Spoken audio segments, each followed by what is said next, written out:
이번 시간은 요일과 시제의 두 번째 시간입니다. 새로운 단어들을 배워보도록 하겠습니다. 처음에 나오는 단어는 오늘이라는 단어예요. 오늘이라는 단어는 양손을 펴시고요. 그대로 아래로 살짝 내려주시면 됩니다. 다시 한번 해볼게요. 오늘. 다시 한번요. 오늘. 두 번째는 내일이라는 단어인데요. 검지손가락을 펴시고요. 어깨 위에서 앞으로 내밀어 주시면 돼요. 다시 한번 해볼게요. 내일. 다시 한번요. 내일. 그리고 이번에는 어제라는 단어인데요. 똑같이 검지손가락을 사용을 해요. 그 대신 내일이라는 단어는 손바닥이 앞을 향하고 있었지만 어제라는 단어는 반대로 손바닥이 뒤로 가요. 그래서 뒤로 이동을 합니다. 해볼게요. 어제. 다시 한번요. 어제. 자, 내일과 어제를 해볼게요. 내일이라는 단어는 앞으로, 내일, 그리고 어제라는 단어는 뒤로 가면 되죠. 자, 다시 한번요. 이렇게 하면 내일이라는 단어가 되죠. 자, 그런데 여기서 손가락을 두 개를 펴서 앞으로 내밀면 어떤 단어가 될까요? 이튿날이라는 단어가 돼요. 세 개를 피면 어떻게 되죠? 3일 후가 되겠죠? 마찬가지로 네 개를 펴서 앞으로 하면은 4일 후라는 단어가 돼요. 이대로 마찬가지로 뒤로 해서 두 개를 핀 다음에 뒤로 하면은 이틀 전이 되고 세 개를 펴서 뒤로 하면은 3일 전이 되는 거예요. 아시겠죠? 이번에는 지금 또는 과거와 미래 이런 수화를 배워보도록 할게요. 지금이란 단어는 오늘과 마찬가지로 수화 모양이 똑같아요. 하지만 이 상태에서 어떤 걸 사용하냐면 지와 지읒을 사용해요. 지와 지읒이 바로 이런 모양이에요. 양손 다 지와 지읒 모양을 한 후에 아래로 오늘과 마찬가지로 아래로 내려주시면 돼요. 다시 해볼게요. 지금. 다시 한번 해볼게요. 지금. 자, 이번에는 과거와 미래인데 과거라는 단어는 손바닥을 펴시고요. 과거라는 단어는 어제와 마찬가지로 손바닥이 뒤쪽을 향합니다. 그래서 과거라는 단어가 뒤로 가요. 뒤로 갑니다. 다시 한번요. 과거. 다시 한번요. 과거. 미래라는 단어는 어떻게 될까요? 반대로 되겠죠? 손바닥이 앞을 향하게 되고요. 앞으로 내밀어 주시면 미래라는 단어가 됩니다.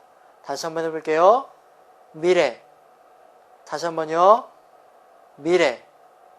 자, 이번에는 옛날이라는 단어인데요. 옛날이라는 단어는 기역자 모양을 만들어 주시고요. 이마 위에 살짝 대시고 과거라는 단어를 써주시면 됩니다.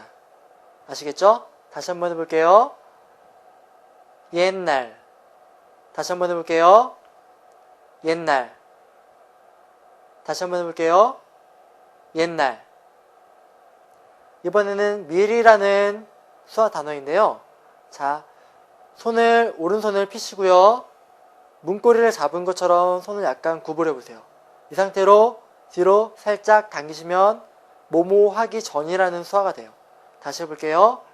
뭐뭐 하기 전. 그런데 이 수화는 이렇게 손 받침대를 대고 이렇게 당기는 수형을 취하기도 합니다. 그래서 이런 수화라든가 아니면은 손 받침대가 있는 이런 모형이라든가 두 개 다 지금 사용되고 있는 수화입니다. 두 개 다 기억해 두시면 좋겠죠? 이번에는 뭐뭐 하는 중이라는 단어인데요. 먼저 왼손을 디귿자 모양을 만들어 주시고요. 그리고 나를 세운 오른손을 뒤에다 갖다 대시면 됩니다. 한문 가운데 중자를 상형화한 건데요. 그 모양 그대로 뭐뭐 하는 중이라는 수화가 됩니다. 아시겠죠? 이번에는 새벽이라는 단어입니다. 새벽이라는 단어는 먼저 수형부터 배워볼게요. 주먹을 살짝 쥐시고요. 관자놀이 쪽에서 포물선을 그리시면서 앞으로 내려오시면 돼요. 이러면 새벽이라는 단어가 됩니다. 이 새벽이라는 단어는 새벽에 이렇게 종을 울리는 모양에서 형성하게 된 수화예요. 그래서 종을 울리는 모양을 이런 식으로 표현한 겁니다. 그래서 새벽이라는 단어가 이렇게 만들어져요. 다시 한번 해볼게요. 새벽. 다시 한번요. 새벽. 다시 한 번만 해볼게요. 새벽. 이번에는 아침, 점심, 저녁에 대해서 배워볼게요. 아침이라는 수화는 해가 뜨는 모양을 그대로 그려주고 있어요. 그래서 산에서 매산자 모양을 우선 왼손으로 만들어 주시고요. 한문 매산자 모양이에요. 이 상태로 여기서 해가 산 위로 떠오르는 모양을 그려주시면 아침이라는 수화가 돼요. 다시 한번 해볼게요. 아침. 다시 한번 해볼게요. 아침. 자, 그런데 바닷가에서 태양이 떠오르는 모양은 수평선에서 바닷가에서 태양이 이렇게 떠오르는 모양. 그래서 아침이라는 수화를 이렇게 쓰기도 합니다. 다시 한번 해볼게요. 아침. 다시 한번요. 아침. 이번에는 점심이라는 수화인데요. 점심이라는 수화는 점심이면 정각 12시가 되죠. 10이라는 숫자가 이렇게 표현이 돼요. 다시 한번 따라해보세요. 이게 10이라는 숫자인데 이대로 이마 정중앙에 갖다 대시면 점심이라는 수화가 됩니다. 간단하죠? 다시 한번 해볼게요. 점심. 다시 한번 해볼게요. 점심. 네, 이번엔 저녁이라는 수화인데요. 저녁이라는 수화는 이런 모양을 만드시고요. 이 상태에서 우선은 손등이 위로 향하고 있죠. 이 상태에서 포물선을 그려주시면서 뒤집으시면 돼요. 그러면은 저녁이라는 수화가 돼요. 다시 한번 해볼게요. 저녁. 다시 한번 해볼게요.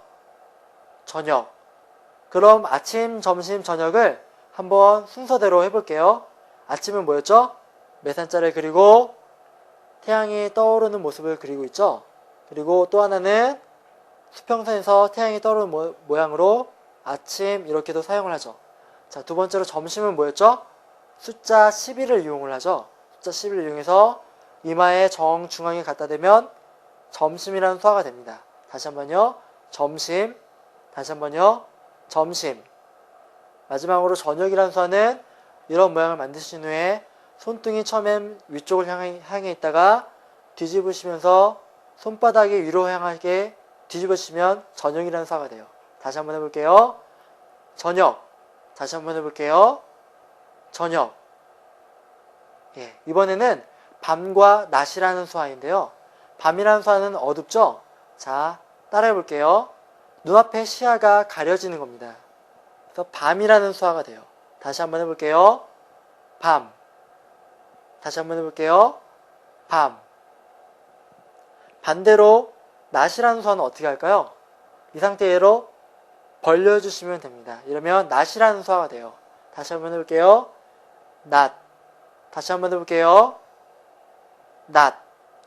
자, 그런데 이 밤이라는 수화는 어둡다라는 의미로도 사용이 됩니다.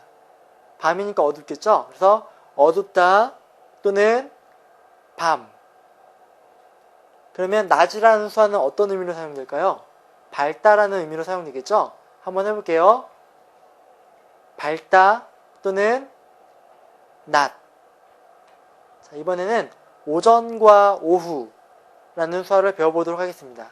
오전이라는 수화는 아까 사용했던 대로 10이라는 숫자를 사용을 합니다. 그래서 이마에 대시고 오전이라는 수화 뭐였죠? 이렇게 받침대를 대시고 당기셔도 되고요. 그리고 그냥 당기셔도 되고요. 그래서 오전 이런 수화가 됩니다. 다시 한번 해볼게요. 오전. 다시 한번요. 오전. 그리고 이번에는 오후라는 수화인데요. 마찬가지로 10이라는 숫자를 대시고요. 바로 손바닥을 오른손을 펴시고 앞으로 밀어주세요. 그럼 오후라는 수화가 됩니다. 다시 한번 해볼게요. 오후. 다시 한번요. 오후. 그럼 오전이라는 수화와 오후라는 수화를 한번 해보도록 하겠습니다. 오전이라는 수화는 10이라는 숫자를 이용해서 이마에 대시고 전이라는 수화를 그 다음에 해주시면 돼요. 전 또는 그냥 당기셔도 되죠. 자, 다시 한번 해볼게요. 오전. 다시 한번요. 오전. 오후라는 수화는 뭐죠? 오후. 밀어주시면 되죠. 다시 한번 해볼게요. 오후. 다시 한번요. 오후. 이번에는 하루라는 단어인데요. 저녁이라는 수화 있었죠. 이렇게 해서 손등이 위에 있다가 뒤집으시면 저녁이라는 단어가 된다고 설명을 드렸어요.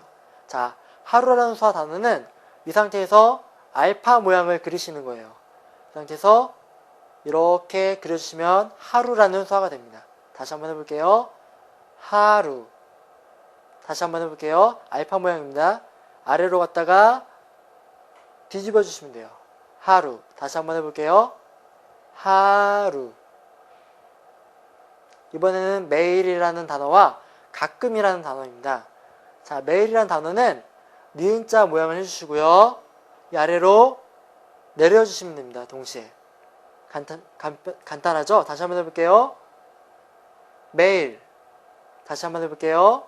매일.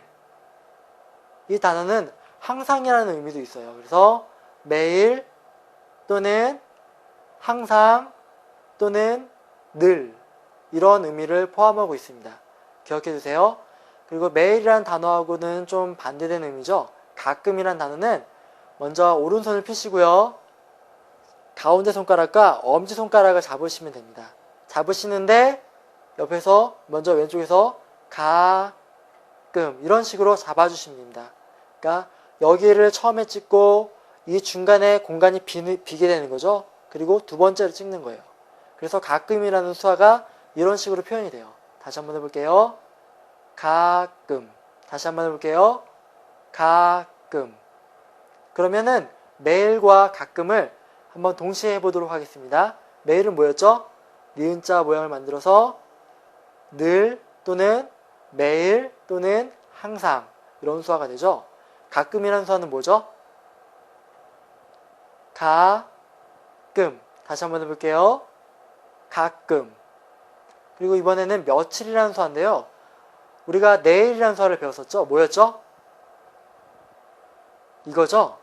네, 맞아요. 내일이라는 수화가 손가락 하나를 앞으로 해서 내밀면 내일이라는 수화를 배웠어요. 조금 전에. 그런데 며칠이라는 수화는 손을 다 펴보세요. 핀 상태에서 앞으로 접으면서 잡아주시면은 며칠이라는 수화가 됩니다. 다시 한번 해볼게요. 앞으로 내밀면서 잡아주세요. 며칠. 다시 한번 해볼게요. 며칠. 다시 한번요. 며칠. 네, 이번에는 마지막으로 길다와 짧다라는 수화를 배워보도록 하겠습니다. 자, 길다라는 수화는 집게손가락을 양손으로 만들어 주시고요. 무언가를 잡았다는 것처럼 잡아주시고요. 양옆으로 벌려주세요. 길다. 다시 한번요. 길다. 자, 짧다라는 단어는 반대로 오시면 돼요. 짧다. 이 상태에서 멈추세요. 짧다. 좀 빨리 이동을 해주시면 돼요. 짧다. 자, 그러면 길다와 짧다를 다시 한번 해보도록 하겠습니다. 길다. 짧다는 뭐죠? 짧다. 다시 한번요. 길다. 다시 한번요. 길다. 짧다요. 이번에는 짧다.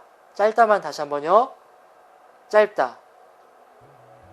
이 시간에 배운 수화 단어는 여기까지입니다. 모두들 잘 기억하시고요.